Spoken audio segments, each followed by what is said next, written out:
Chapter 2. I said in my heart, Come now, I will try you with myrrh, and enjoy pleasure, and behold, this also was vanity. I said of laughter, It is mad, and of myrrh, what does it accomplish?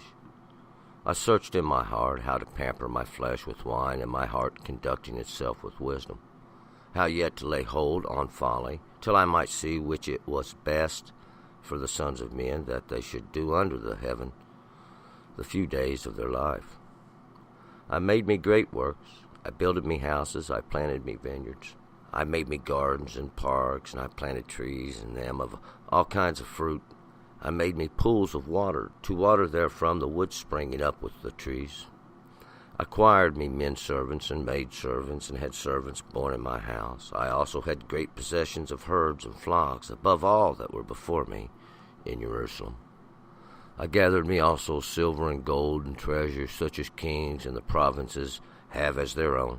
I got me men singers and women singers, and delights of the sons of men, women very many. So I was great, and increased more than all that were before me in Jerusalem. Also my wisdom stood me in stead, and whatsoever mine eyes desired I kept not from them. I withheld not my heart from any joy, for my heart had joy for all my labor, and this was my portion from all my labor. Then I looked on all the works that my hands had wrought, and on the labor that I had labored to do, and behold, all was vanity and striving after wind, and there was no profit under the sun. And I turned myself to behold wisdom, and madness and folly, for what can the man do that comes after the king, even that which has been already done? Then I saw that wisdom excelleth folly, as far as light excels darkness. The wise man, his eyes are in his head, but the fool walks in darkness. And I also perceived that one event happens to them all. Then said I in my heart, As it happens to the fool, so it will happen even to me. And why was I then more wise? Then I said in my heart, that this also is vanity. For of the wise man, even as of the fool, there is no remembrance forever, seeing that in the days to come all will long ago have been forgotten. How must the wise man die even as the fool? So I hated life, because the work that is wrought under the sun was grievous unto me, for all is vanity and striving after wind. And I hated all my labor wherein I had labored under the sun, seeing that I must leave it unto the man that shall be after me. And who knows whether he will be a wise man or a fool? Yet will he have rule over all my labor wherein I have labored, and wherein I have shown myself wise under the sun. This also is vanity. Therefore I turned about to cause my heart to despair concerning all the labor wherein I have labored under the sun. For there is a man whose labor is with wisdom, and with knowledge, and with skill. Yet to a man that hath not labored therein shall he leave it for his portion. This also is vanity, and a great evil. For what hath a man of all his labor, and of the striving of his heart, wherein he laboureth under the sun? For all his days are pains, and his occupation vexation. Yes, even in the night his heart taketh no rest. This also is vanity. There is nothing better for a man that he should eat and drink, and make his soul enjoy pleasure for his labor. This also I saw, that it was from the hand of God. Or who will enjoy, if not I? For to the man that is good in his sight he gives wisdom, and knowledge, and joy. But to the sinner he gives the task to gather it, to heap up, that he may leave it to him that is good in the sight of God. This also is vanity, and striving after the wind. Let's go back up to verse 1. Continuing in this book of Ecclesiastes are these words that were assembled to maybe try to make you feel better, a little consolement possibly. We find out it's just some meditation about the value that we get from everything, and where our priorities lie in life. Sometimes the society likes to construe what they think our priorities should be. But we're going to slowly get them in order as we go through it. And we're going to pick it up here in verse 1. I said in my heart, come now, I will try you with myrrh and enjoy pleasure, and behold, this is also was vanity. So to say in your heart is to consider to yourself and say, let's try a little happiness, let's try a little joy, let's try a little partying for a while, and behold, we found out this was just a waste of time. It's not going to get us anywhere. 2, I said of laughter, it's mad, and myrrh, what doth it accomplish? I said of laughter, it is mad. That word,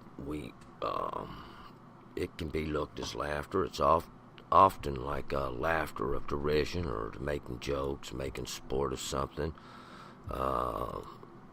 It's mad, or it's like a light, flashes of light. It's not a something that's going to last. It's just like little flashes of happiness and joy that come, and this joy, what does it? What good does it do? It doesn't last long enough. Moments of happiness and joy, this is using like a joke as to show that.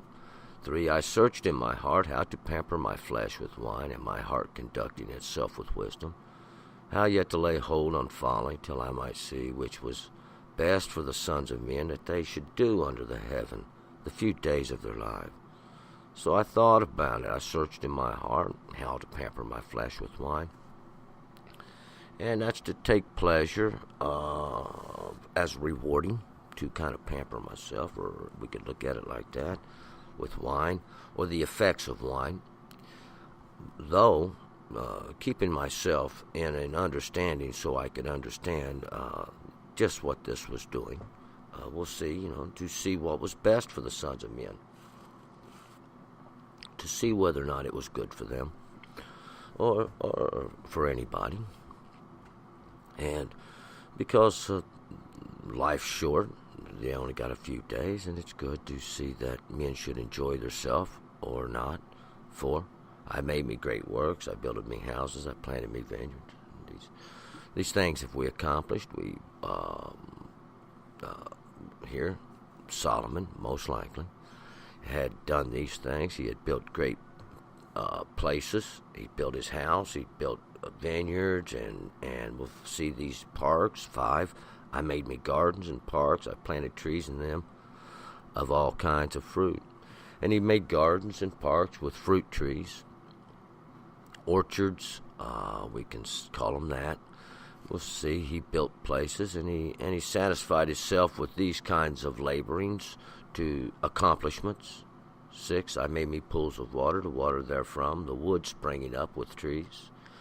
And he made water courses to water, or ponds and lakes to irrigate these places. 7, I acquired men servants, maid servants, and had servants born in my house. I also had great possessions of herds and flocks, above all that were before me in Jerusalem. So he was wealthy. He had servants, maid servants, men servants. He had even servants' quarters within his own palace, and where these children would be born. Great possessions, herds, flocks, wealth, above all that was ever in Jerusalem. We'll find out that would be Solomon. 8, I gathered me also silver and gold and treasures such as kings and the other provinces have as their own. I got me men singers and women singers, and the delights of the sons of men, women very many. He gathered up silver and gold, treasures, just like all the other kings got in all the other provinces. It was scattered out through. They had everything everybody else had, all the great men of the world, and he had all that, men singers, women singers. He had bands of musicians that danced and played, great palaces and all this stuff, these delights of the sons of men, every delight there was, all sweet things, women very many. As it, this insinuation is that, like many wives, many concubines, a harem, so to speak. 9. So I was great, increased more than all that were before me in Jerusalem. Also my wisdom stood me in stead. He was great, increased more than anybody that was ever there in that place, in Jerusalem, that place of peaceful teaching. So also his wisdom stood me instead. This stood me, or I retained it. I kept it. The King James Version says remained in me. The word is amad. It means to remain, to stand, to endure, to take one's stand in, or he remained in the law. We could look at it just like that. He remained in the law. 10. And whatsoever mine eyes desired, I kept not from them. I withheld not my heart from any joy, for my heart had joy of all my labor, and this was my portion from all my labor. So whatever he wanted, he got it.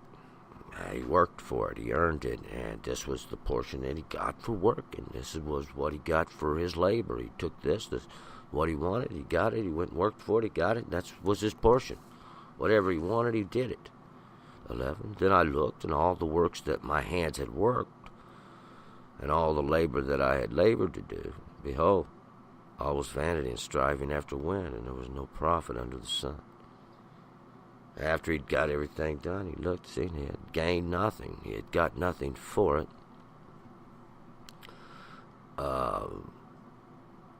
12. And I turned myself to behold wisdom and madness and folly, for what can the man do that comes after the king, even that which has been done already? He was the king, and what could anybody do if he turned his hand to madness and folly, to know what wickedness was?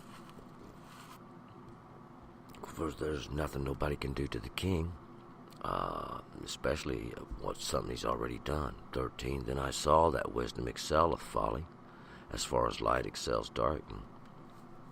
And just like wisdom and folly, we can compare light and darkness. It's kind of like the same thing. We can see this. We understand this. Not everybody does. Some people don't look at it like this. 14. The wise man, his eyes are in his head, but the fool walks in darkness. And I also perceive that one event happens to them all. The wise man, he's got some understanding. His eyes are in his head. He's got his perceptions in his path where he's going. But the fool walks in darkness. He has no understanding. He's got no plan, got no goal, got just taking it as it comes. And often we'll winding up in folly. But there's one thing that's going to happen to both of them. And, there's a couple events that happens to everybody. You're born, and then you die. 15. Then said I in my heart, as it happens to a fool, so will it happen even to me. Why was I then more wise? Then I said in my heart, this also is vanity. Since everybody's going to die, I guess it doesn't matter what you are, whether if you're a fool or a wise man.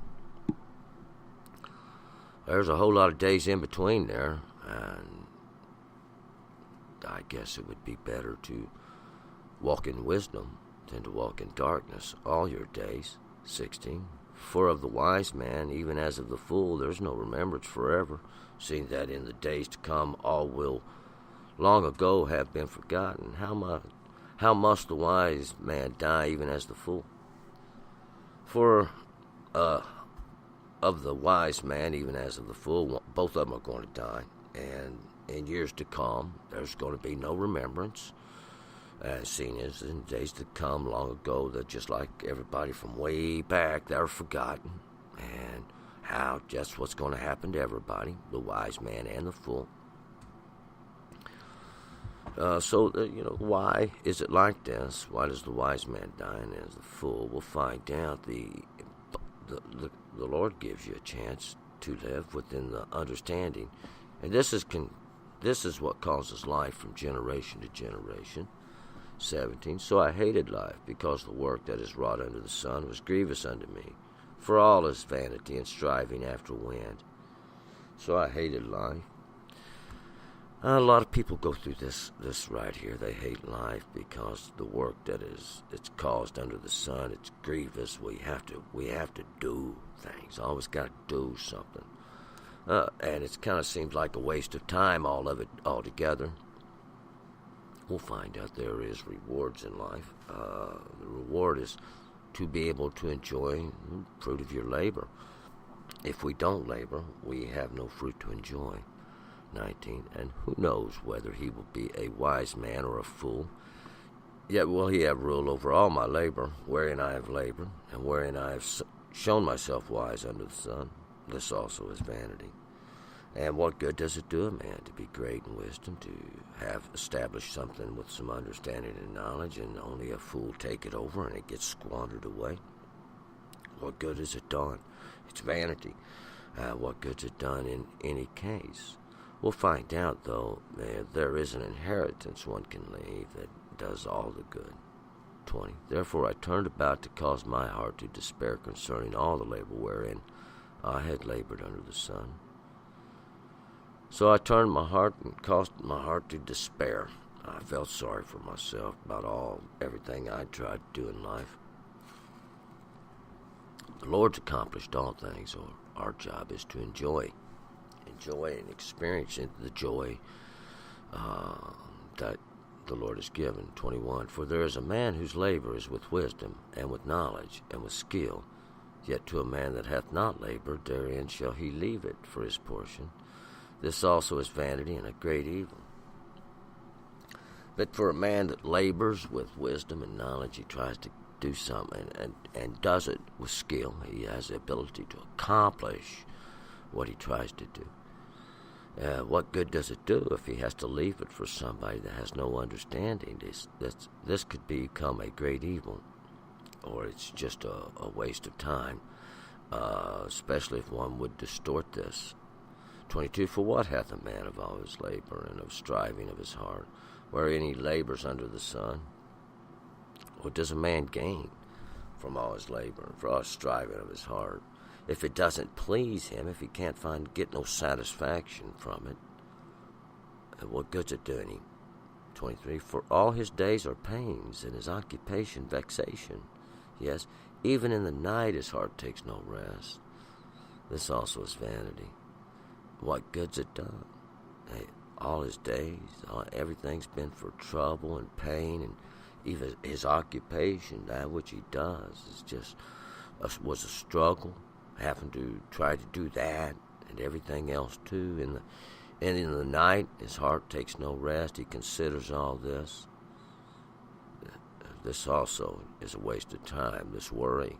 There is nothing better for a man than that he should eat and drink and make his soul enjoy pleasure for his labor. This also I saw. It's from the hand of God. There's nothing better for a man than he should eat and drink and make his soul enjoy the pleasure of his labor. Work for it and earn it and get it. Enjoy what you got. This is the good thing. This is what it's about. We labor and we get to enjoy that which our labor has produced. I saw this. It was from the work of God. For who will eat, who will enjoy, if not I? And if nobody else is going to eat and enjoy and take advantage of it, I'm going to. For to the man that is good in his sight, he gives wisdom and knowledge and joy. But to the sinner, he gives the task to gather and heap it up, that he may leave to him that is good in the sight of God. This also is vanity and striving after the wind. For to the man that's good in the Lord's sight, he gives wisdom and knowledge and joy. He lets him enjoy all his life. He has a good life. He lays up. He prepares. And to the sinner, the one that transgresses his law, he's got the task to gather and heap up, because he's going to leave all his substance to the one that's doing right in the sight of the Lord. But this also is vanity and striving after the wind, because the fool never gets his lesson. The sinner will find out there's a purpose for labor. The purpose for labor is to achieve that which we desire, as in life, so it is in our spirit. That's why we have the ordinances and statutes of the law. That is been established. The Lord has done His work, and now we do ours. We're going to pick it up in Ecclesiastes chapter 3. Turn and return.